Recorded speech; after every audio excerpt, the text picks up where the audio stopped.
Okay. So today I am coming to you with a brand new training. Happy New Year. And we're in 2024. So 2023 flew past and we are now here in 2024. And so we're starting the new year off. And I wanted to bring you this training because starting the new year off, chasing your dreams is one of the best ways to start. It's the beginning of the year, and I wanted to talk about starting a business. And so that's what this training is about today. And so let's go on ahead and jump into the training. Okay, so you can see me down here in the corner. And today we are going to cover the training called Start a Social Work Business in 2024. And so, happy 2024, happy new year, and welcome to the start of another trip around the sun. And today, I wanted to talk to you about chasing your dreams and really going after what you want in 2024. I don't know about you, but the 20s have rolled in pretty crazy and things have been pretty hectic. And now you're starting to see some things level out, but you also see some craziness with finances and things like that. And so today we are going to talk about taking control of your future, taking control of your dreams, and taking control of your career.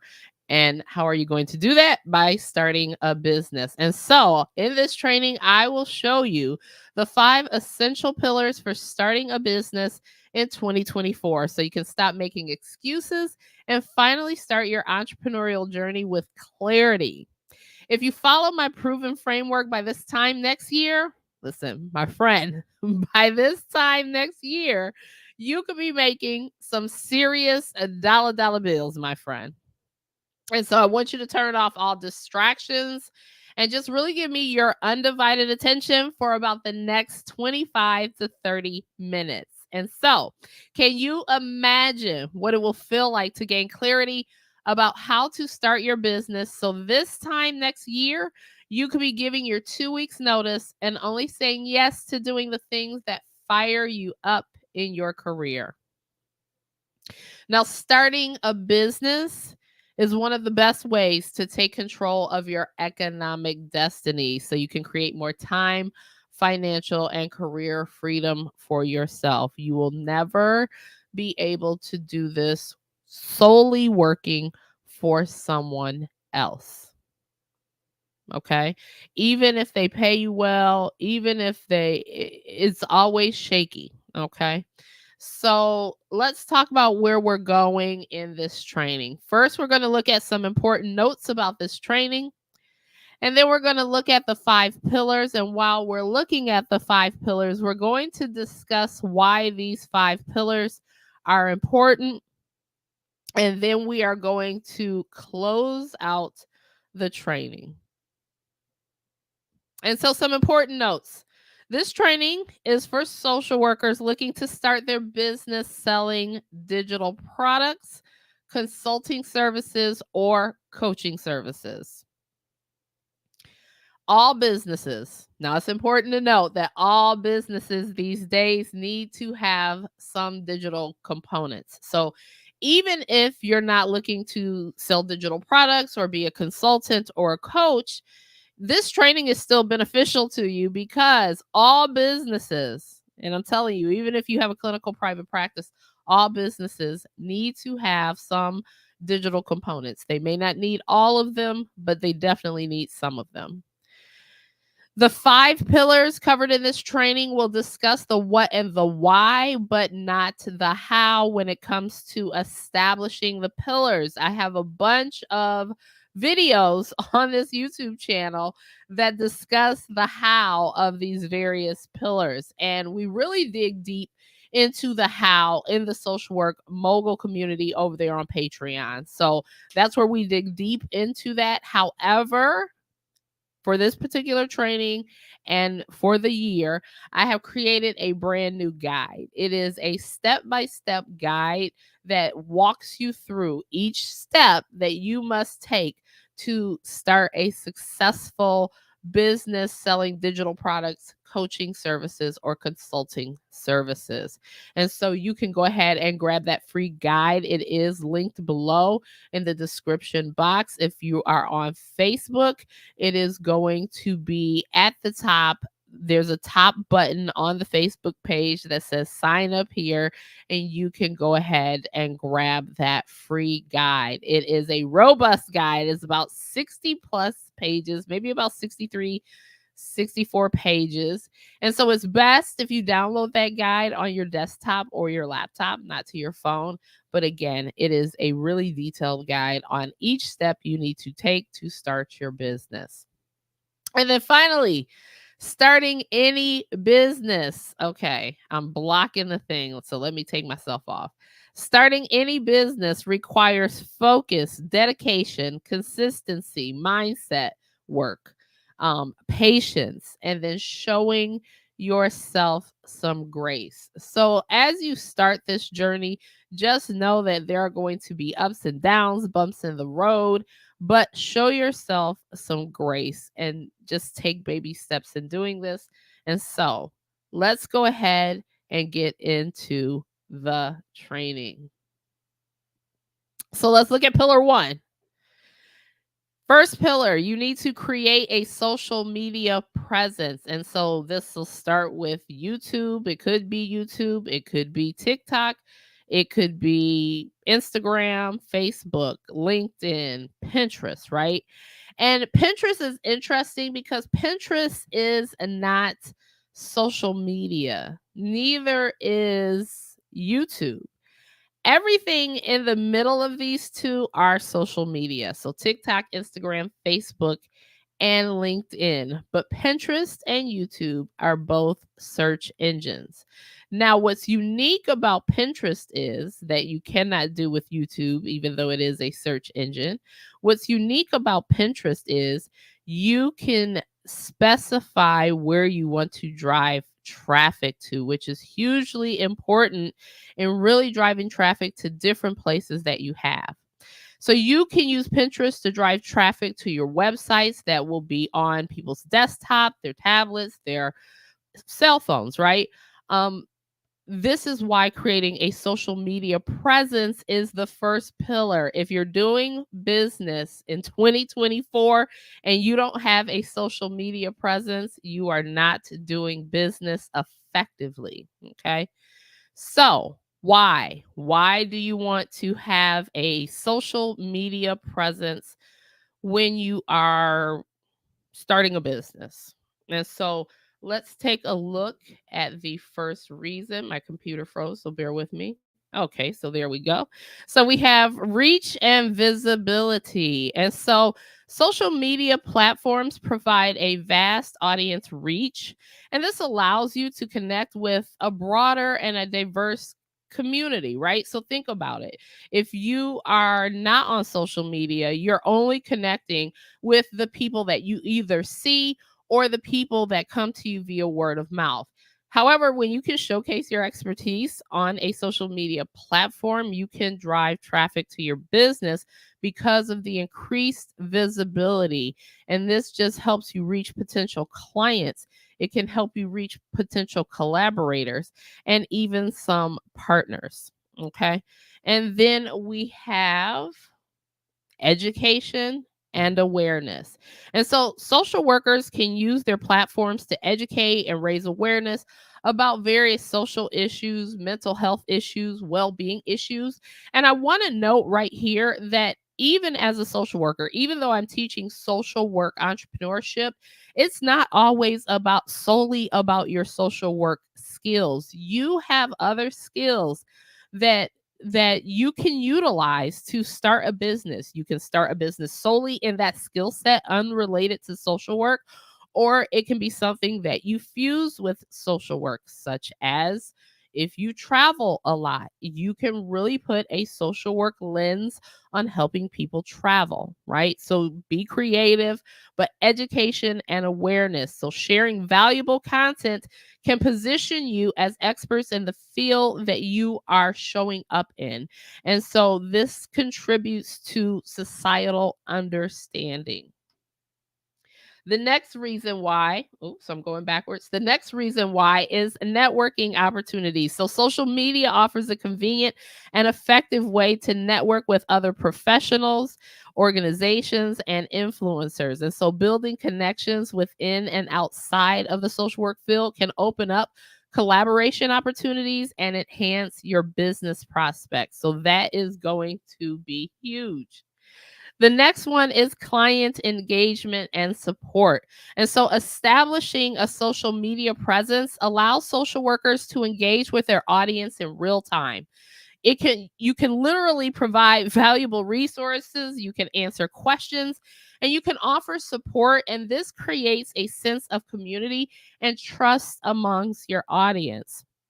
And so another reason is you can build brand awareness. So brand building. And so social media, having a strong presence contributes to building your brand, right? And so you as a social worker can showcase your values, your expertise, and your unique approach to the work that you do. And this is what helps differentiate yourself in a competitive market, because there's a lot of social workers out there who are not creating a social media presence. First of all, they're doing a lot of clinical work, which I understand clinical work is a very different animal and how you show up on social media.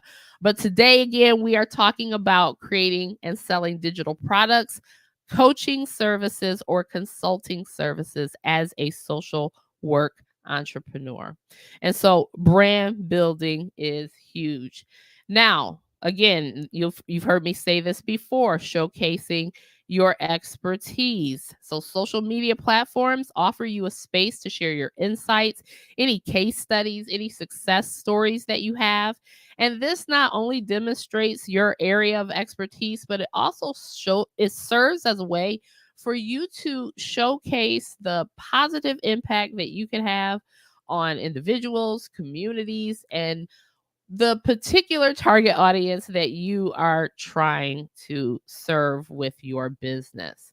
And so the next one is marketing and promotion. And so social media serves as an effective marketing tool. Listen, you can market yourself. Every time you show up to deliver content, you are marketing yourself. And this is through a relationship nature, because nobody wants to be marketed these days the way they were marketed back in the day. You know, gone are the days of the infomercial. Now we show up and we educate and we provide value, and you can do that through social media, and that is part of your marketing and promotion. But you can use these platforms to announce new offerings, you can use them to share testimonials and attract your potential clients. Another reason is community building. And so, building a community on social media allows you as a social worker to create a supportive environment where individuals can share experiences, seek advice, and find comfort. Now, keep in mind, we're not talking in a clinical nature. Can you show up on social media in a clinical nature? Absolutely. My recommendation in doing so is turning off the comments. Because if you are showing up on social media and you're doing clinical services, the last thing you want is one of your clients to show up in the comments talking about something and breaking all types of HIPAA. They're not breaking the HIPAA, they're just sharing information. But unfortunately, because you're the professional, it's going to be seen as a HIPAA violation against you. So, can you show up on social media? Absolutely. Turn off your comments, turn off all those things so people don't get misconstrued. But again, this serves as a sense of community, and it can definitely be a powerful aspect of your business. Now, another reason is professional development. So, social media is definitely a hub for continuous learning and professional development. And so, you can stay updated on industry trends by being, having that social media presence. What it takes to have a social media presence requires you to do certain things and research certain things. And so you just automatically start to find out about best practices and the things that work best on the platform. And this is part of your own professional development. It is another skill set, right? When I started YouTube, it was not a skill set that I had. However, it is a skill set that I have now. So just engaging in social media and growing your business, you are also engaging in professional development. And then one of the most important reasons is it helps you stay top of mind. So consistent and strategic engagement on social media helps you as a social worker stay right at top of mind for your audience. And so by regularly posting content, you are giving them updates. You are engaging in what's called thought leadership content. And the interaction this way maintains visibility and it reinforces your position as a go to expert in your field. And so, again, you want to create a social media platform, but I want to note not all social media is created equal. So, you want to take away Pinterest, LinkedIn, Facebook, Instagram, and TikTok because YouTube, my friend, is the premier social media platform when it comes to content creation. And there are so many reasons why, and I'm sure you're asking. And so YouTube definitely reigns supreme. And the reason why is evergreen content. So, one of the reasons why, there are going to be 10 that we go through, but one of the reasons why is evergreen content and searchability.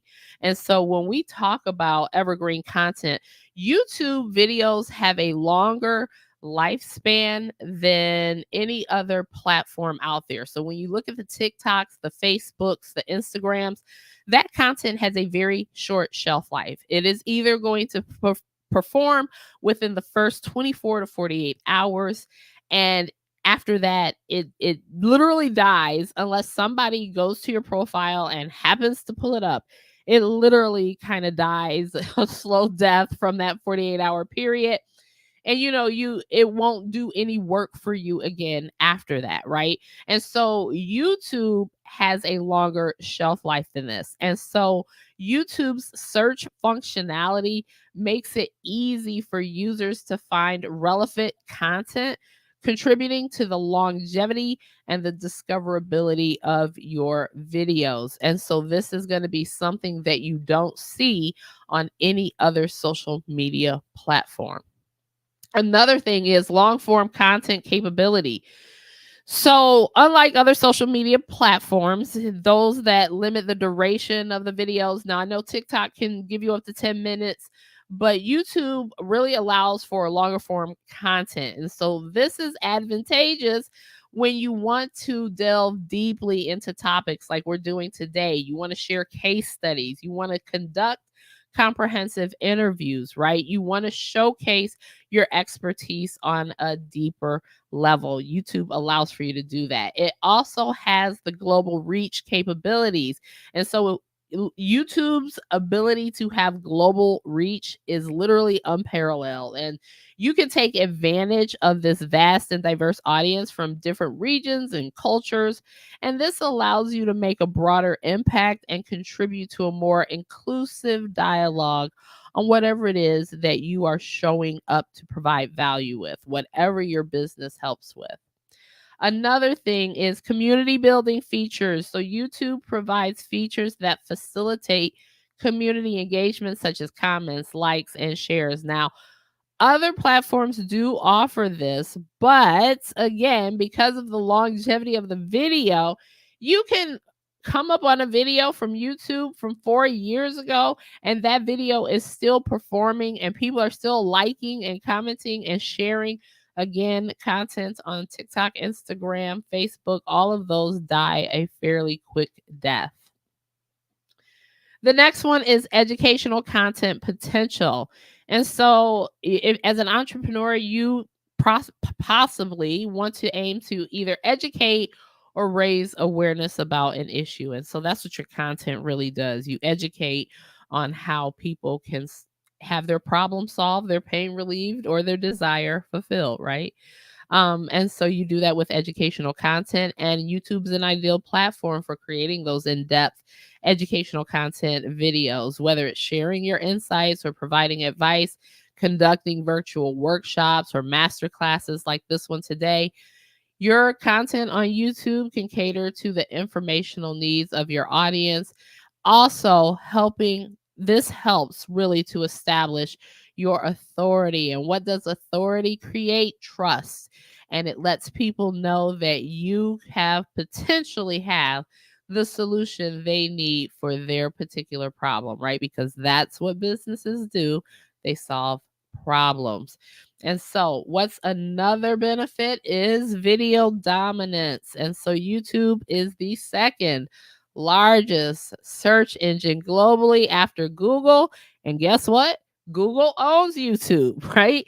And so, this emphasizes the importance of dominance of video content, right? As a visual and auditory medium, video allows you to convey information, share stories, and connect with your audience in a more engaging and impactful way. Okay, bear with me for one moment. I just need some water. Your girl I don't know if I had the flu a few weeks back, but it's been 3 weeks and the kid is still recovering. So bear with me. I needed a swig of water. Okay. So after video dominance, we have diverse content formats. And so YouTube supports various content formats, including tutorials, vlogs, interviews. Of course, you watch YouTube. If you're watching this, you're possibly watching YouTube or Facebook, one of the platforms, but the diversity here on YouTube enables you as a social work entrepreneur to experiment with different styles to find what best resonates with your audience. And then there's integration with other platforms. So YouTube content, and this is why I love it, YouTube content can be easily shared on other social media platforms, extending its reach and impact. So instead of creating content for TikTok, Facebook, Instagram that's going to die in 24 to 48 hours, you create this content for YouTube because it's a search engine. And if people search for content related to what you're producing, it can come up for years, right? And what you do with that content is when you first put it out there, you use things like TikTok and Instagram to promote that longer form content that you have on YouTube. That's going to drive that initial quick traffic to that video. And then after that, it'll just perform on its own. And so again, integration with other platforms. The versatility of YouTube makes the videos that you make on them, it makes them suitable for that cross promotion. And so this helps you build that cohesive online presence that I'm talking about. Another thing is you have the analytics and the insights that YouTube provides. And so YouTube gives the creators tools that gives you valuable insights into your viewers' behavior. So this data can really help you understand your audience and optimize your content strategies, and it can help you tailor future videos to meet the needs of your viewers. What it also does is it gives you a clear view into the solution that you will need to create, whether that is the digital product, the consulting service, or the coaching service, right? What YouTube is doing when you create content, you create a bunch of different pieces of content, right? Addressing various needs and educational awareness that your particular audience needs. As you do that, you're going to see what resonates with viewers, what doesn't resonate with viewers. You're going to see what's dialed in, right? So I have videos that would be considered low performing, but it is dialed in to those 50 plus people who regularly watch my videos, right? That's very important because that lets me know that those particular people have a need that's being addressed. They're curious. What I also know is by the best performing videos, right? I have a video out there that has a couple thousand views. I know that that is a particular topic that people want to know more about, a broader audience, right? So just in knowing that, that helps me as an entrepreneur, create my product or service because I know what people need, right? You think you go into business knowing what people need and you have a general idea, but you don't really know until they tell you. And how do they tell you? By watching your videos and engaging with your content. It definitely provides that valuable information that you need. And so analytics and insights are huge. And that's why you want to create a social media presence so you can know what is doing good with your audience and what is not. That way you can chuck what's not doing good and double down on what is working for you. And it helps you waste less time. And then the last one of the most important is monetization opportunities. It's not the most important, but it is the most important, right? And so it's not the most important because it will come over time. And monetization on YouTube is menial, right? Well, I say that tongue in cheek because there's people out there who have millions and millions of views on their videos and they continue to get millions of views on those videos.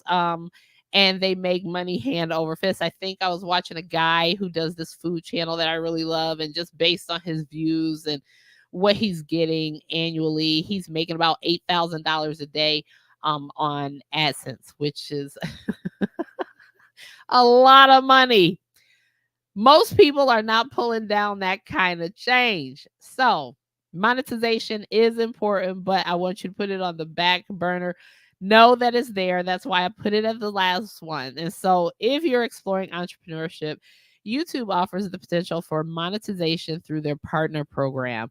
And this allows creators to earn money through ads, channel memberships, and other revenue streams to really grow your business, right? And so you can monetize early and you can monetize in different ways. Okay, so let's move on to pillar number 2. One of the second things you need to do is connect with and nurture your audience. And so, one of the first things that you want to do, yes, you want to create a social media presence. And once you do that, you want to start nurturing your audience. And so, how do you do this? Well, the first thing you do is you invite them off of the platform. And how do you do this? You do it with a lead magnet. Okay, so you use the lead magnet to then get them into an email sequence. So, this is called basically capturing your leads, right? So, you're going to invite them off of the platform with a lead magnet. Once they grab that lead magnet, that will then automatically, this is through automations. This is what makes this so clutch because you do this on autopilot, right? You build it out one time and then you just let it continuously work for you. They go into that email sequence, and that email sequence will nurture them. It is them having a closer conversation with you. It is you building the know, like, and trust factor with your audience. And so, why is this important? Well, ownership and control is one of the first things. So, by getting your viewers onto your email list, you gain ownership and control over your audience. So, unlike social media platforms where the algorithms and the policies can impact the reach you have, having an email list helps ensure that you have direct access to your hot audience, to your audience that is interested in you, wanting to know about you without any external constraints. So think about back here, I think it was in 2021, we had the great Facebook and Instagram crash. Yo, them joints went down and they was down. You hear me?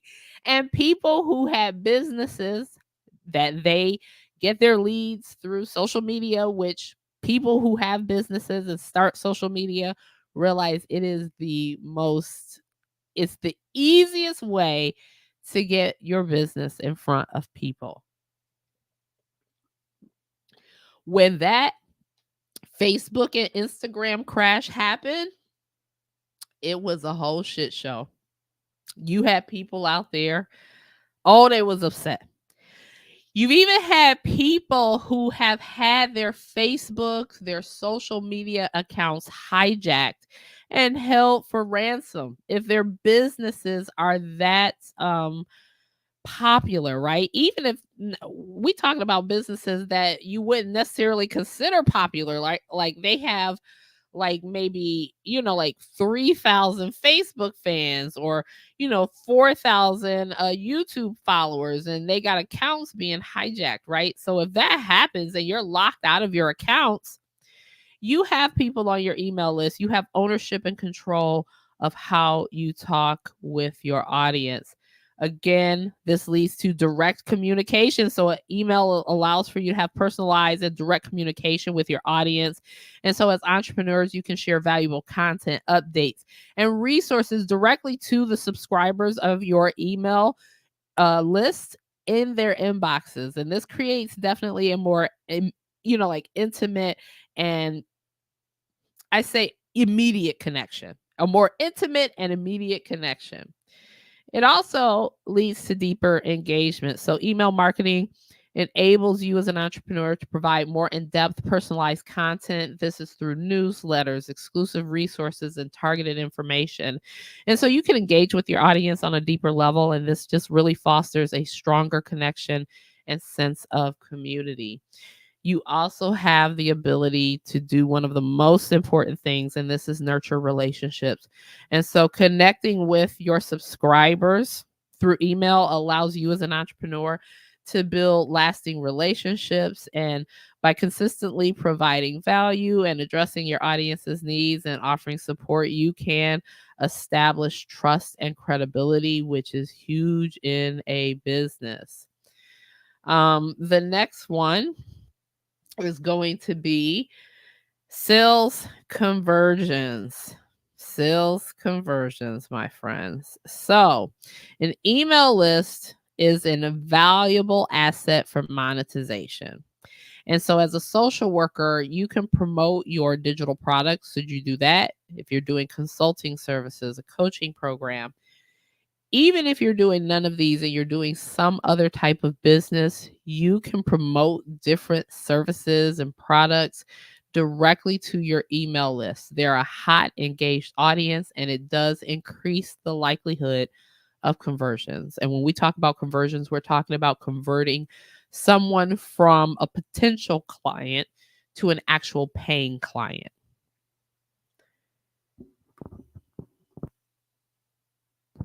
For the next one, we have, if I can get back to my computer, we have the educational sequences. And so, what are the educational sequences? These are going to be email sequences that provide a structured way for you to deliver educational content. And so, as a social work entrepreneur, you can create automated sequences that guide your subscribers through a learning journey, offering valuable insights and positioning yourselves as experts in your field, positioning your clients to help understand and nurture them to the next step where it might be a purchasing step, right? Because what you have to understand is when your potential client comes into your frame, meaning they find you on social media someplace, they're not going to be ready to buy immediately. And so they might need some education before they're ready to buy. They might need, it's according to how you have that structure, what you're selling, how you're doing it. But most of the time, I would say 9 out of 10 times, your customer is not ready to purchase when they first come into view. Again, it could just be developing rapport. It's a number of things that need to happen before your customer or client is ready to be a customer or client, especially if they're going to be a customer or client for the long haul. We're talking about long term business. We're not talking about transactional business. Transactional business does not lead to financial and career freedom, just so we understand. So the educational sequences are super important. We also have, after the educational sequences, we have the targeted messaging. And so with an email list, as an entrepreneur, you can segment your audience based on their interests, demographics, and their engagement levels. And so this allows for really more targeted messaging.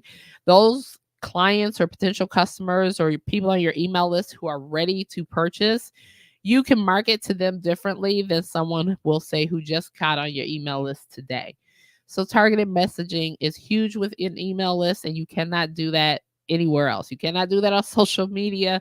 You cannot nurture anyone that way outside of an email list or having their text message. So email list or text message. I will talk about text messaging and how you utilize it to nurture and build relationships in a future YouTube video, but just know you can do it with text. I can't talk, of course. You can do it with text messaging as well. Holy moly, donut shop. Trying to get that out was like, I don't know.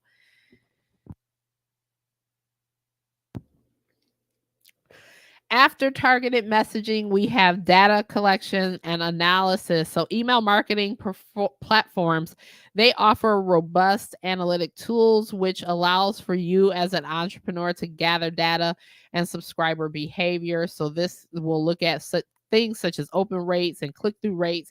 So, you can also see what content is resonating with your email list. A lot of data gathering, because once you gather data, you get information and it can really help you with your strategies in your business. So gathering data in your business is probably going to be one of the most important things that you do, gathering data. Next, it allows for feedback and interaction. So email provides a channel for two-way communication. And so as an entrepreneur, you can encourage feedback, questions, and interactions from your subscribers, creating a sense of community and allowing them to better understand your content and things like that, and allowing for you to better understand their needs. And then there is the long-term sustainability of it all. While social media platforms can, perform well in getting you leads, their algorithms can change, their policies can change.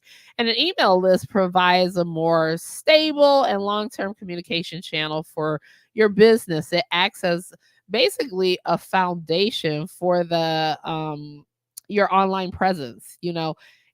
As the digital landscape evolves, so can your email. So now we're on pillar number 3. And pillar number 3, you want to pinpoint the problem, the pain, or the desire. So what am I talking about? So you want to really take a look at your target audience. What pains, problems, or desires do they have, right? Because this is why people frequent any business. Think about your own business. Think about why you make purchases.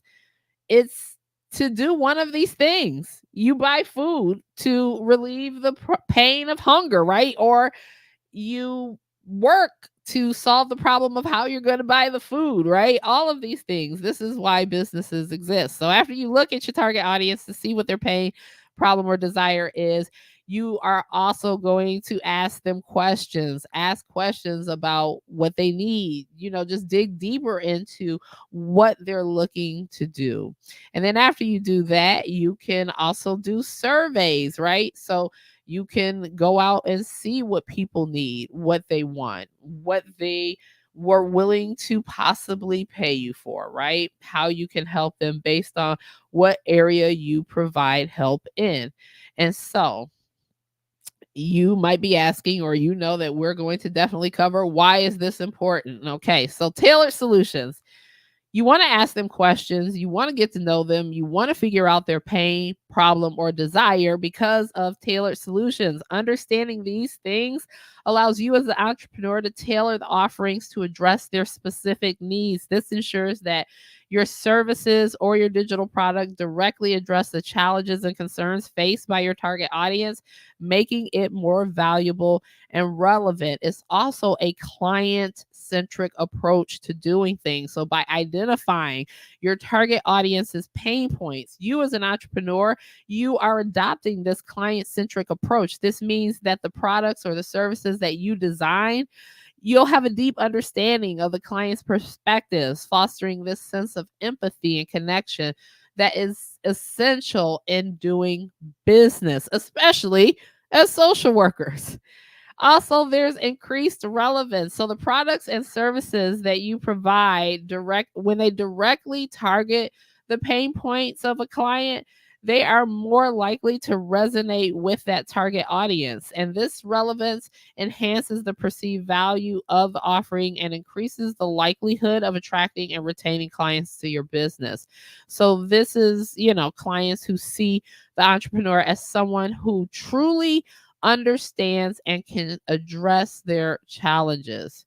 It also aids in effective marketing. So, knowing your potential clients or customers' pain points or their problems or their desires enables you to create compelling marketing messages. It helps you articulate how your product or service provides solutions to their particular specific problem, making it more appealing to your potential clients who are actively seeking resolutions to their challenges. So, when you show up in business, always remember that you are someone or you are going to be someone's beacon of light. You are going to be the person that provides resolutions to their challenges, even if the resolution already exists. Just because the resolution exists doesn't mean the same resolution can't exist from someone else, because how you show up and deliver it, the energy at which you deliver it with, how you connect with a person all matters. This is why you will see multiple brands of soap detergent and multiple different hotel chains that service different populations, right? So remember that. It also leads to differentiation in the market. So, understanding the unique pain points of your target audience allows you as an entrepreneur to differentiate yourself in the market. This distinct positioning can set you apart from your competitors, making your offerings more appealing and those who making those offerings resonate with the specific issue that's being addressed. And that's really, really super important. It can also help you build, bear with me, trust and credibility. So, trust and credibility is important because if people don't trust you, they're not going to spend their money with you. So, addressing pain points, helps you establish your authority. It helps you really display your expertise and competence in an understanding way, you know, so the client can understand basically what your area of expertise is and how you can help them. Just to drill that down to simple understanding, it helps them understand how you can solve their problem, relieve their pain, or fulfill their desire. And this trust and credibility of people, they're more likely to engage with someone who has a deep understanding of their challenges. It's very different than engaging with someone who just kind of has a surface level understanding, doesn't really have an understanding, kind of sort of has an understanding. They will engage with those people, but they'll engage with you on a deeper level if you've really done your homework and you really understand the pain that they're trying to relieve, the problem that they're trying to solve, or the desire that they're trying to fulfill. Client engagement. So, excuse me. Knowing the pain points of your client fosters engagement, and it allows you as an entrepreneur to initiate conversations, ask questions, and actively listen to the concerns of your audience. And this engagement is essential for building a community and establishing supportive relationships with your potential customers and clients. It also is effective for problem solving. So, identifying the pain points is the first step in effective problem solving. And so, you as an entrepreneur can then channel your efforts into creating your digital product or services that provide practical and meaningful solutions. Don't be out here just doing stuff and you're not even sure if this is what the people want. You'd be surprised how many people I've trained or taken through as a consultant, as a coach, and they just go out all willy-nilly and they create things, products and services that people don't want or need. right? They think that the people want and need this, but the people don't want or need this.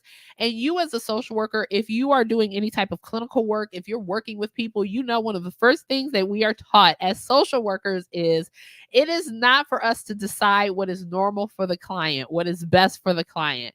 It is their version of normal. It is their version of them being the best version of themselves, not what we think is the best version of themselves, right? And so you don't want to go out here making solutions, i.e., your products and services, without identifying the pain points, because it's not going to be effective problem solving. Another thing is client satisfaction and retention. So, when you create digital products or services that effectively address the pain points, client satisfaction is likely to increase. And so, satisfied clients are more likely to become repeat customers and advocates, contributing to the long term success and growth of your business, right? So this is important stuff. And then adaptability and innovation. So understanding pain points allows for you as an entrepreneur to adapt and innovate continuously. And as the needs of your clients evolve, you can modify your offerings to remain relevant and responsive. And this is important because you want to ensure the continued success of your business. You don't want to be an overnight success. Overnight successes burn out fast. Okay.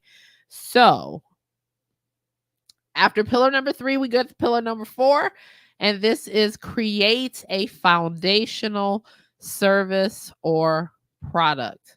And so you can have a digital product, you can have a consulting service, or you can have a coaching service. Now, what I want to say about this is you only want to create one when you're getting started, one single solitary thing. It's either going to be one digital product, one consulting service package, right?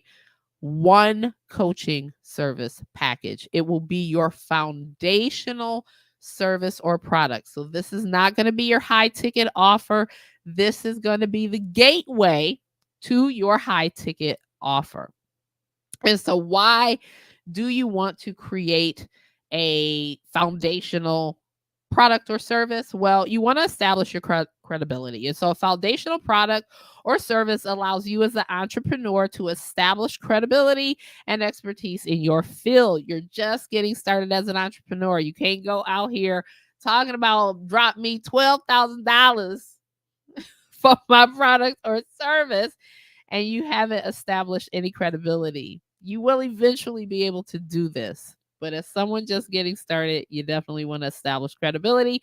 And it serves as evidence of your ability to provide valuable solutions and build trust with your audience, right? And so this credibility is crucial before introducing a high ticket offer that requires a higher level of commitment from your clients. You also want to build a client base, right? So a foundational product or service serves as the entry point for your client or customer who may be hesitant to make a significant financial commitment up front. Listen, baby, money is hard to come by these days. Have you seen the price of food? Child. So I know just based on my purchasing behavior, people don't want to just come out their pocket right up front dropping them big bones. So this allows you as an entrepreneur to build a client base, create a track record of successful outcomes with those clients, cultivate relationships with individuals who may later be interested in a more expensive service. It also helps you understand market needs. And so launching a foundational product or service provides you as the entrepreneur with insights into the specific needs, preferences, and challenges of your target audience. This understanding is invaluable when crafting a high ticket offering that aims to address a more complex and personalized issue. And then it allows for you to do testing and the refining of those offerings. And so the foundational product or service can act as a testing ground for you to gather feedback from your clients. And this feedback is crucial for refining and improving your offerings and ensuring that the higher price signature product or service is well aligned with the market demand and the client expectations that they will have. Okay. So it also one of now this is important when you're getting started, but you want to generate revenue and sustainability. And so introducing a foundational offering allows for you to generate revenue early in your business journey. Now, this revenue can really contribute to the sustainability of your business. We're not spending the money right away on no red bottoms. We're not spending it on something crazy. We're not out here doing crazy stuff now. This money is to provide financial stability and resources that can be reinvested into the development and marketing of the signature high ticket product or service. Which you trying to get to the high ticket product or service. That's where you make the money, right?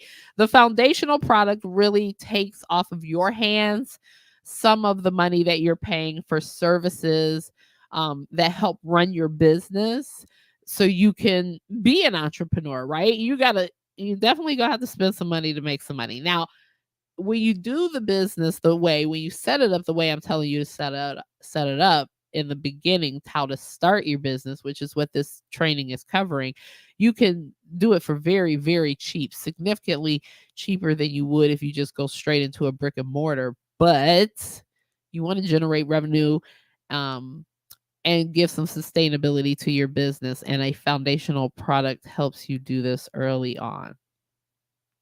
It also helps you with building brand awareness. So, a foundational product or service builds brand recognition. And as clients experience positive outcomes from your initial offering, they are more likely to remember and recommend you, and they are more likely to come back for that higher ticket offer when they're ready for that next part of their journey. And so, this brand awareness creates a solid foundation for successfully launching that high ticket offer. This also helps you develop your marketing expertise. And so the process of marketing and selling a foundational product allows you as the entrepreneur to hone that skill, right? Because like with anything, it's a skill set. And so it helps you by having that foundational product, it helps you really look at the most effective channels. And when we talk about channels, like where is it working the best? Is that promotion working the best on TikTok, right? So maybe you do your YouTube video, your long form content, your educational content. You promote it, so you short it out on TikTok, right? And then through TikTok, you have a lot of people grabbing your freebie, right?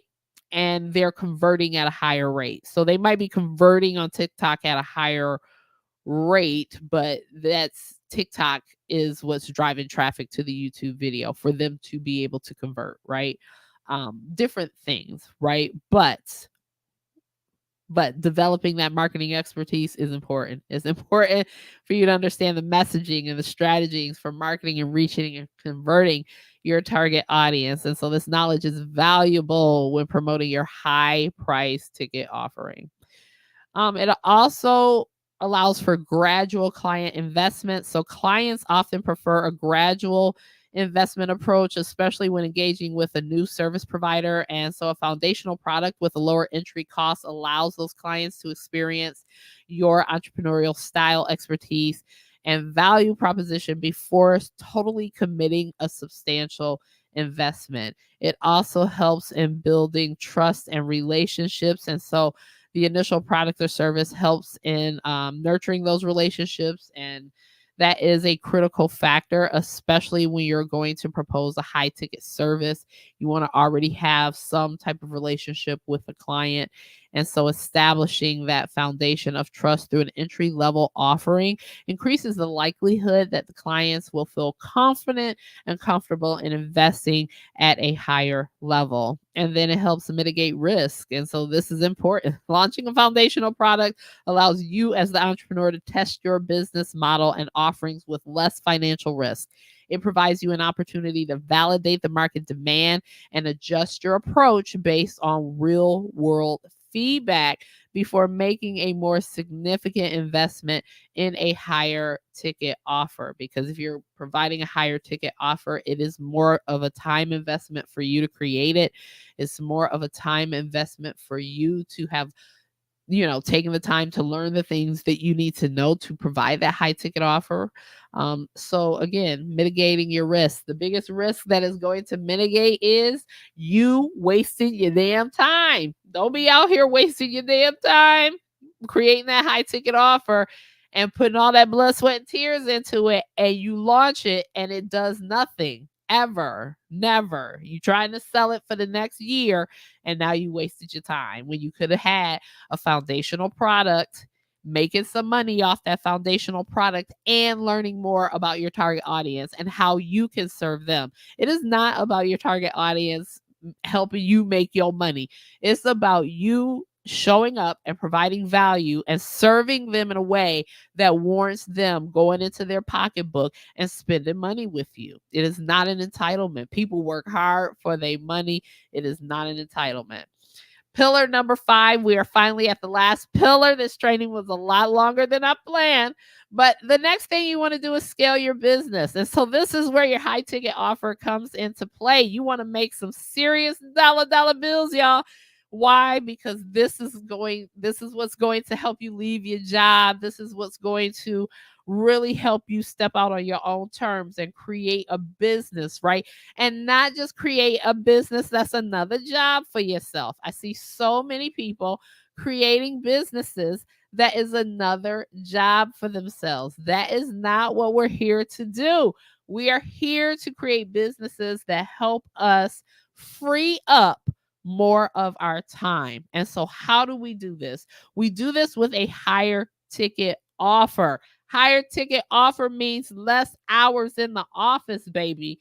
Automation. Automation means less manual hands-on work. A lot of this stuff will operate as a well-oiled machine. That's what you want to have, because it creates customer satisfaction, customer loyalty. Your customers, your clients have easy access to you. They know what you're talking about. The interface of doing business with you becomes seamless. Customer service. You're going to need customer service when you scale your business. We're going to talk about that in a minute. And then you need customer testimonials. Again, you need these because the testimonials and the customer service, when you talk about a higher ticket offer, you better have the things in place. You better have the things in place, because people will talk about you. People will talk bad about you if you don't. And so, why do you want to scale your business? Increased revenue and profitability. So, a high ticket offer allows you as the entrepreneur to charge premium prices for your specialized and in depth services. And this can significantly increase the revenue that you make per client, leading to higher overall profitability and financial sustainability for your business. Also, it allows efficiency through automations. Automations, baby, I love them. I love them. I don't know what I would do if I didn't have automations, because when you implement automations in your business, it just literally streamlines the process, the workflow. It saves time, it saves resources. And so automation tools can handle routine tasks such as email sequences, appointment scheduling, and data tracking, allowing you as the entrepreneur to focus on the high value activities and the client interactions. It really takes you out of that daily menial kind of work that just bogs you down and slows you down. I'm telling you, as a business owner, you don't want to be engaged in that, and you don't want to pay somebody to do it. First of all, labor costs are the most expensive cost in any business. For you to hire someone to do things is going to be the most expensive cost in your business. Damn it, don't be wasting money when you can automate it. It also helps establish authority and your expertise. So, a high ticket offer positions you as the entrepreneur as an expert in your field. Clients are often willing to invest more in services that promise specialized knowledge, personalized attention, or transformative outcomes, right? We talked about this many, many times here on my YouTube channel. This enhances the entrepreneur's authority and credibility within the industry.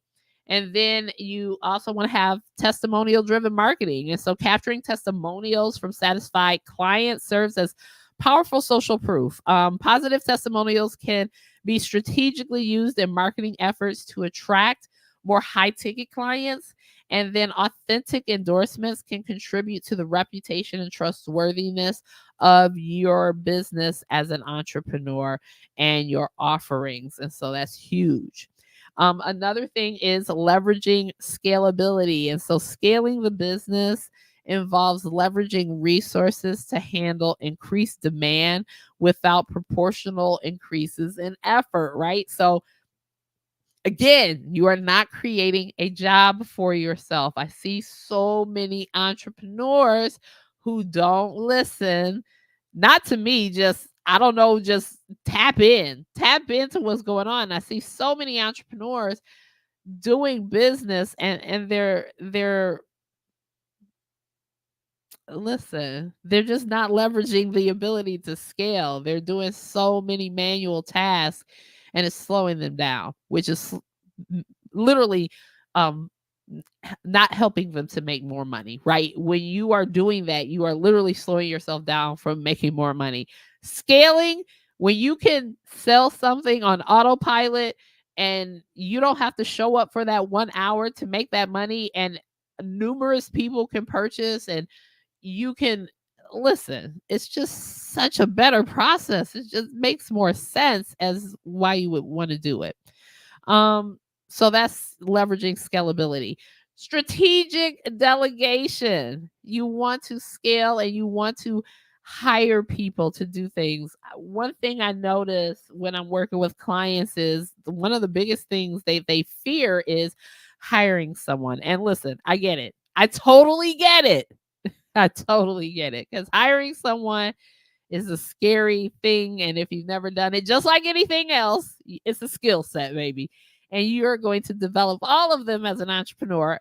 You're going to show yourself some grace in doing so, because you're not going to be able to know how to do this right away, but it is something you will learn. But strategic delegation is important. So hiring virtual assistants or freelancers enables you as the entrepreneur to delegate non-core tasks, freeing up your time to focus on core business activities. And so this strategic delegation ensures that you as an entrepreneur can manage and scale your business more effectively by utilizing specialized skills where needed. Listen, if you don't like it, don't do it. The kid don't like anything financial. That's why, listen, accountants, don't get me wrong, I got to do some things to stay on top of them. But it's just certain things you hire out for. Enhance client experience. Automation and strategic hiring contributes to an enhanced client experience. Clients benefit from streamlined processes, timely responses, and personalized attention, leading to higher satisfaction and increased likelihood of referrals and repeat business. Again, we see global reach. So, scaling the business allows you as an entrepreneur to expand your reach beyond local and regional boundaries. With the right systems in place, such as automations and virtual support, you can effectively serve clients from different geographic locations, and this allows for you to tap into a broader audience. It also helps with diversification of offerings. And so when you scale your business, this often involves diversifying the range of offers that you have. So this is going to be going from just having a foundational product or service to that high ticket offer.